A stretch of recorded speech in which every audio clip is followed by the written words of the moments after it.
White sauce pasta আমার সবচেয়ে প্রিয় একটা খাবার। আজকে দেখাবো কিভাবে আপনারা খুব সহজে এই হোয়াইট সস পাস্তাটা বাসায় বানিয়ে নিতে পারেন। তো পাস্তা বানানোর জন্য একটা পাত্রের মধ্যে পর্যাপ্ত পরিমাণে ফুটন্ত গরম পানি নিয়ে নিলাম। এর মধ্যে দিয়ে দিলাম সামান্য পরিমাণে তেল আর লবণ। এখন দিয়ে দিব 2 কাপ পাস্তা। আপনারা চাইলে যে কোনো ব্র্যান্ডের পাস্তা ইউজ করতে পারেন। আমি সামান্য পরিমাণে বরবটি আর একটা সসেজ ইউজ করেছি। পাস্তাটাকে 6-7 মিনিট কুক করে এটাকে স্ট্রেন করে নিচ্ছি। এইখানে আরেকটা প্যানে 2 টেবিল চামচ পরিমাণে বাটার, 1 টেবিল চামচ পরিমাণে রসুন কুচি আর 2 টেবিল চামচ পরিমাণে মাশরুম কুচি দিয়ে এটাকে কতক্ষণ সটে করে নিলাম। দিয়ে দিলাম 2 টেবিল চামচ পরিমাণে ময়দাটাকে ভালো করে মিক্স করে নিলাম।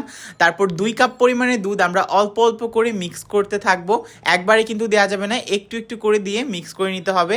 তারপর দিয়ে দিব সামান্য পরিমাণে লেমন জেস্ট, চিনি, অরিগ্যানো, সামান্য পরিমাণে লবণ আর হলো চিলি ফ্লেক্স আর একটু ব্ল্যাক পেপার গুঁড়ো আর সামান্য পরিমাণে টমেটো কেচাপ। চিলি ফ্লেক্স আর টমেটো কেচাপটা টোটালি অপশনাল। এখন সব কিছু ভালো করে মিক্স করার পর আমরা পাস্তা আর যেই সসেসটা ছিল সেটাকে দিয়ে দিব। আর এখন সব কিছুকে ভালো করে মিক্স করলেই কিন্তু আমাদের পাস্তাটা রেডি হয়ে যাবে।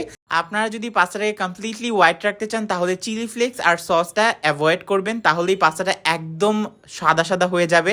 আর ওপরে আমি গার্নিশিংয়ের জন্য একটু চিলি ফ্লেক্স দিয়ে দিলাম। এখন আমি পাস্তাটাকে খেয়ে নিচ্ছি, খুবই খুবই মজা। অবশ্যই ট্রাই করে দেখবেন। কারণ আমি পাস্তা খাই মুইতে থাকবাম। আপনারা লাইক আর ফলোটা দেয় পাশে থাকুন।